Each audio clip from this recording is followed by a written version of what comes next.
Salut à tous, on se retrouve pour cette deuxième game de Snoot vs Special. Et ça a bientôt commencé et c'est parti. Ça me fait rire parce que Snoot il a un peu un côté collégien rebelle avec sa petite mèche et sa petite capuche sur la tête. Mais ça lui va hyper bien alors que Major c'est un bon gros Mexicain comme 70% de la population mexicaine d'ailleurs. Le saviez-vous MDR? Population qui souffre le plus de l'obésité dans le monde d'ailleurs. Et qui a plus l'air d'un gros daron, alors que Snoot, plus d'un teenager. Néanmoins, les deux joueurs sont excellents et on se retrouve pour ce deuxième match. Ici, Snoot qui monte à 17 drones, donc pas de truc, pas de pull first, pas de truc tricky, pas de all-in ravageur très tôt. Il va juste aller chercher Hatch first et sûrement Gaspool derrière.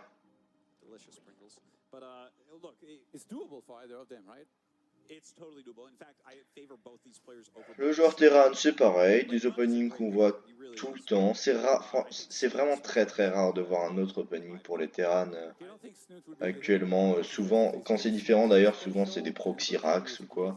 Donc c'est principalement des Porax, gaz pour enchaîner avec un Reaper, pour les scouter, en même temps pick un ou deux drones et pourquoi pas aller chercher une Crypt Tumeur pour empêcher ce spread des tumeurs du Zerg qui, on s'en rend pas compte, mais le creep spread dans ce match-up c'est primordial et ça fait beaucoup dans la game. B2 du joueur Terran.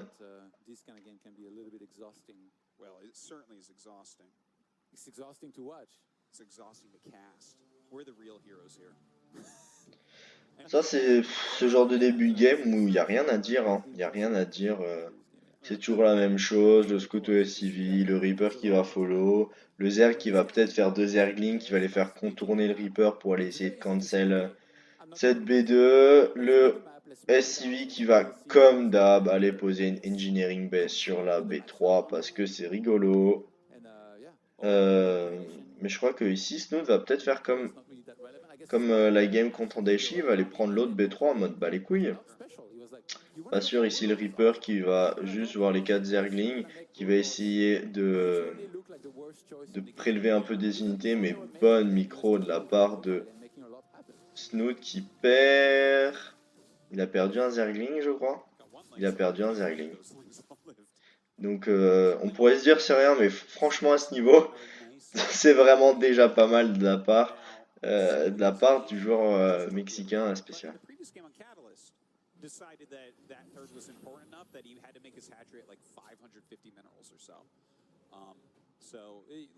Ici, Factory Starport pour le genre pour spécial. Un 1-1-1 en fait. Bah, c'est ce qui se fait le plus souvent. Quoique on voit peut-être souvent une deuxième Factory avant Statioport. Peut-être que ce Spatioport early va vouloir dire Banshee Cloak. On ne sait pas. Ouh là là, ces Zerglings qui vont pouvoir aller pick up un Hélion. Peut-être ils ont déjà le speed. Les Hélions qui vont se mettre derrière la ligne de minerai pour éviter le surround. Mais les Zerglings ils sont ici qui trouvent des dégâts. Hein. Ils empêchent. Là, Major perd du mining time. Qui mettent la pression, mais ils se font, oh là là, le Reaper qui vient empêcher la prise de B3, c'est tellement bien joué. La B3 qui va être tellement deny, et ici Major qui descend, qui remonte, parce qu'il sait, ah, il aurait pu presque rester dessus. Ok, il perd son Reaper. Ça, c'est vraiment un beau mot de la part de Major, qui savait que Snoot allait se dire oh fait chier, j'ai pas envie de détruire ça Engineering Bay pour aller chercher la B3, je vais prendre l'autre plutôt, et il attendait le STV le drone qui allait poser la B3 à l'autre emplacement. C'est vraiment bien joué de la part du joueur Terran ici. Au niveau des drones, on a l'avantage économique de la part du joueur Zerg, mais faut pas qu'il se fasse cramer ses drones par les Hélions. C'est ce que le joueur Terran va essayer de faire pour essayer de rétablir un peu l'avantage des drones. Et c'est ce genre de match-up où contre Snoot, si on n'arrive pas à faire... Il y a des match-ups comme ça où si on n'arrive pas à faire des dommages, bah c'est pas grave, juste on capitalise pas un avantage. Mais en fait, contre Snoot, si on n'arrive pas à faire de dommages, le mec va s'envoler. Regardez-moi ce placement de Queen. Il savait qu'il y allait un Libérator qui allait arriver en follow-up. C'est vraiment très bien pensé. S'il est sur un des Zerglings qui diront non aux Hélions, qui les laisseront pas monter, et les Lions ils vont être pris, c'est très très très bien joué de la part de Snoot qui va prendre tous les Lions, je pense. Ce petit dernier ici qui va pouvoir s'arrêter, faire un clic et qui va pouvoir kiter comme une petite pute et prendre 8, 9 Zerglings, c'est déjà beaucoup trop pour un putain des Lions. Mais vraiment Snoot ici assidu sur sa défense, hein. Il savait que le Lib allait arriver. Le bon surround des Lions qui ont essayé de monter, qui se sont fait choper par des Zerglings. Vraiment, il s'y attendait, Snoot ici. Snoot qui prend la B4 ici, comme il l'avait fait contre Deshi. Mais il avait déjà plus de creep spread contre Deshi. Néanmoins, c'est un choix intéressant parce que en fait, s'il répand bien son creep, il va pouvoir rapidement arriver avec son creep sur la Xel'Naga et ça va lui donner beaucoup de vision. Beaucoup de vision et on sait que sur cette map, que ce soit pour défendre les drops, les haras au Hélion, tout, la vision c'est hyper important. Ici, le bon placement des queens, elles font rien, mais elles sont bien placées, elles savent qu'il va peut-être y avoir un run by de Hélion qui peut arriver. Ici, le Hélion qui vient checker s'il y a une B4 de ce côté ou pas. Et peut-être qu'il ne se doute pas qu'elle est de l'autre côté, je pense qu'il va falloir qu'il aille vérifier le joueur mexicain. Ici, il y a tellement de tumeurs qui sont actives. Et là, on voit le creep spread insane de Snoot qui va commencer à se répandre. Et Major le sait, c'est pour ça qu'il commence déjà à push avec ses deux tanks, hein. Il le fait tout le temps, ce push, mais il a raison. Mais là, il y a quand même beaucoup de queens, il y a quand même des Zerglings qui vont pouvoir aller chercher le tank.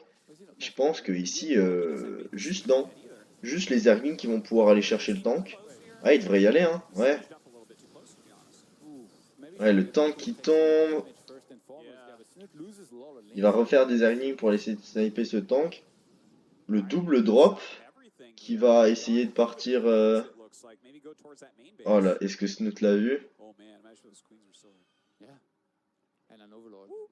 Il le voit, il l'a vu, il envoie ses Zerglings dans la main. Il sait que ça va être dangereux, il sait qu'il y a un tank. Et là, le placement abusif du tank sur cette... Oh non? Ah, il met pas le tank dans le petit espace?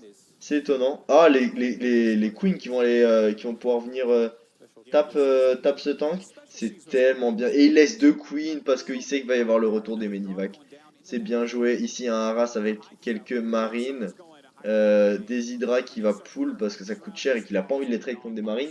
Et Major qui se casse parce qu'il sait qu'il va se faire sniper. Ici, il faut qu'il arrive à sauver ses Medivac. Il n'y a pas de recall pour les Terran, heureusement. Mais ces Medivac qui sont bien bloqués entre ces deux queens. Et je pense qu'il y a des Hydra de l'autre côté. Mais là on voit que Major c'est un joueur de la macro parce qu'il est déjà sur 4 bases. C'est pas normal que le joueur... c'est pas normal. Pour Major c'est normal mais c'est pas courant que le joueur Terran ait autant de bases tout le temps que le joueur Zerg. Et c'est insupportable. Et on voit que sur les drones il a pas tant de... Oh, il va réussir à s'échapper peut-être. Et non. Non. Ici le Libérator qui va quand même prendre un Hydra. C'est bien une belle transfuse ici. Franchement, Snoot qui, sur ses réflexes... Et il prend un Medivac et non, juste il réussira pas à s'en sortir avec ses Medivac. Il essaye de faire une diversion et après de sortir ses Medivac, mais juste, Snoot, tu lui dis non, tu n'y arriveras pas, ces Medivac sont condamnés. Et franchement, c'est hyper bien joué de la part du joueur finlandais parce qu'il faut les prendre ces Medivac. Juste, ils sont gratuits, ils sont bloqués, il y a une unité dedans. C'est du supply, il a carrément raison de les prendre. Et là on voit le joueur, le meilleur joueur du monde en action, hein, parce que un des meilleurs joueurs du monde en action, parce que il a été laissé tranquille au niveau des drones et là il s'est envolé. Il a 82 drones, il a énormément de queens qu'il faudrait pas se faire sniper non plus. Il fait des Bane ici. Ah, les Bane qui viennent tout juste d'être morphés. Je pense qu'il faut juste qu'il fasse peur ici. Et non, il va essayer de rentrer avec ses Bane. Une belle connexion, et là, c'est attendu, une nouvelle de l'autre côté, Snoot tellement solide sur ses défenses. Il sait que Major, à chaque fois qu'il fait un push, il y a quelque chose de l'autre côté. C'est un peu comme un miroir. Un push à gauche, il va y avoir quelque chose à droite, forcément. Un push unilatéral, c'est beaucoup trop simple à ce niveau-là. Enfin, pas pour certains, mais pour Major et Snoot, c'est beaucoup trop simple. S'il y avait si c'était une unilatérale, Snoot il roulerait sur son adversaire et Major il pourrait pas prendre l'avantage. Mais là, Snoot, même quand il y a 2-3 endroits, il est tellement dessus, c'est hallucinant. C'est hallucinant. Ici, il perd même pas ses hydras, la transfuse. Oh là là, mais la value, il garde sa value, il garde toutes ses unités de valeur, Snoot. Et par contre, ici, il va falloir faire attention à ce push. Il y a quand même beaucoup, mais il y a tellement de Bane. Il y a des Bane, il y a des hydras. Je crois qu'ici, juste Major va se faire rouler sur la gueule. Et ouais, les Banglings qui font des belles connexions. Le bon abduct du Medivac. Ici, il y a des reinforcements, mais le Medivac d'avant qui est venu quand même, qui est venu déposer un marine, donc il n'a pas été snipé comme je l'avais dit. Et là, Major qui pique la B5, ça coûte cher. Mais il y a déjà des hydras pour le joueur finlandais. Les hydras qui se font transfuse et là, la vague de Bane qui va venir aller chercher ces marines qui font un peu trop les malins quand ils sont sur le creep. Et là, il lui dit non, Snoot. Il lui dit, j'ai des Bane, j'ai des Ultras. Les Ultras ont été, je sais pas si vous l'avez vu, très bien transfuses par les Queens plusieurs fois. Et avec la carapace, c'est vraiment des unités hyper tanky. Ici, on voit qu'il y a le plus 3 d'attaque qui est lancé, le crackling qui est lancé, le plus 3 de défense qui est lancé pour Snoot. Et le plus 3 qui est aussi lancé pour le joueur Terran et qui vient de lancer sa B5 ici. Snoot qui lance sa B5 de l'autre côté. C'est malin, c'est presque le main game de se dire ouais, je partais expand de l'autre côté, mais je mets une petite base sneaky ici. C'est bien joué. On voit que même si la map elle est pas toute colorée de violet, il y a quand même énormément de tueurs muqueuses qui sont actives et là elles attendent juste à se faire développer, hein. Notamment il faudrait développer le haut gauche et le bas droit pour éviter un snipe facile de ces tumeurs, mais je pense qu'il va pas tarder à le faire. Ici au niveau des drones on est équivalent, Snoot qui commence déjà à banquer un petit peu. Et là le drop qui est attendu. Snoot vraiment solide, hein. Il se laisse pas avoir, il se laisse pas distraire par des drops.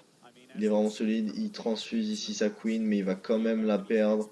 Celle-là aussi. Il s'est dit que de toute façon même s'il la faisait reculer. Et là boum les banglings. Ah c'est bien joué ça. Il dépose les marines 1-1 pour déclencher les Bane pour régénérer de la value. C'est vraiment bien joué. Mais ici, Snoot qui est vraiment dans une position confortable avec une composition idéale. Des Hydras pour sniper ce qui est en l'air, des Ultras pour tanker, pas trop. Des Bane pour mettre des grosses tatanes kamikazes à la Wakbar dans les marines. Et des Cracklings qui vont pouvoir commencer à venir faire des run-by et, euh, et défoncer tout le monde ici. Il aurait presque pu go, mais je pense qu'il a vu les tanks et qu'il a eu un peu peur. Il va attendre avec ses Vipers pour faire, je pense, soit des Abducts, soit des Blinding Cloud. Ici, le double lib, je pense qu'il va y en avoir un sur la... il le savait, mais un poil trop tard. Un poil trop tard. Et ici, on voit les mécaniques de Snoot qui voit quelque chose apparaître sur un minimap et qui envoie une unité, même si c'est des Libérators. Il faut pas que cette hatch se fasse sniper, il faut juste pas que cette... Ah là là! Elle s'est fait sniper, c'est chiant. C'est chiant et c'est vraiment un bon move de la part du joueur mexicain, un Medivac qui tombe, mais il a bien eu le temps de déposer ses unités avant. Vraiment Major il perd ses Medivac, mais Major qui a un late game. Impressionnant, impressionnant.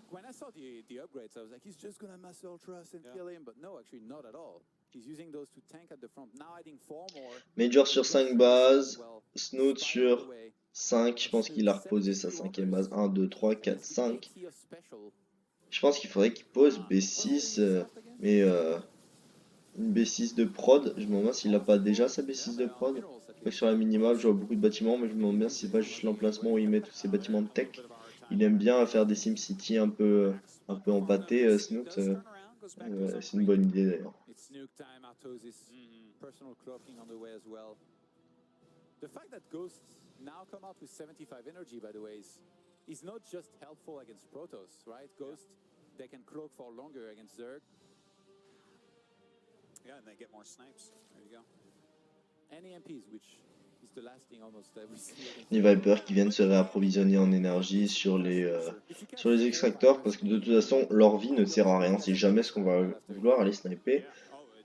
Un extractor, donc toujours bien de prendre de l'énergie à ce niveau-là plutôt que sur un spoiler ou plutôt qu'une base qui va pouvoir se faire sniper, comme on l'a vu si souvent de la part de Major. Ici la tourelle qui est peut-être un peu ambitieuse, je pense qu'il va pouvoir aller la chercher. Et là c'est le go donné par Snoot. Il n'y a pas tant de bangling que ça. Ah, il y a tellement de ghosts qui vont pouvoir sniper les ultras. Est-ce que vraiment il peut le faire? Est-ce qu'il va vraiment pouvoir passer? Ça a l'air, mais je pense que ça va coûter cher. Ça va coûter cher, mais ça passe pour le joueur Zerg. Il y a beaucoup de Medivac. Quelques ultras qui vont, quelques hydras qui vont venir essayer de chercher ce soin potentiel. Et les ultras qui courent, qui courent pour venir chasser les ghosts, les marines, tout. Pas de transfuse sur cet ultra, c'est dommage. Qui va se faire. Non, il retourne sur le crit, donc il court beaucoup plus vite. Il va survivre. Bon push de la part de Snoot qui est putain déjà à 200 pop alors que spécial n'est qu'à 150. Au niveau de l'army supply, Snoot il a 50 de plus. Enfin 42. On voit Major qui a posé des PF pour l'énergie, pour spammer. Pour spammer des nouvelles bases de mules pour les miner en 2 minutes. C'est quelque chose de classique pour le late game Terran. Mais par contre ici l'armée de Snoot qui est beaucoup trop impressionnante. J'ai un peu peur qu'il y ait trop peu de bangling. Qui se font ralentir certes, mais les hydras. Et là il y a juste trop pour le joueur Zerg. Et les hydras qui vont juste se balader, qui vont rager tout sur leur portail, les ultras qui vont taper les bâtiments, et ouais. Juste trop de swarm pour le joueur Zerg qui va prendre cette deuxième game et qui revient au score 1-1. Et donc du coup on va accéder, vu que c'est un BO3, à une deuxième game pour déterminer le vainqueur entre Snoot et Special. On se retrouve bientôt pour cette troisième game.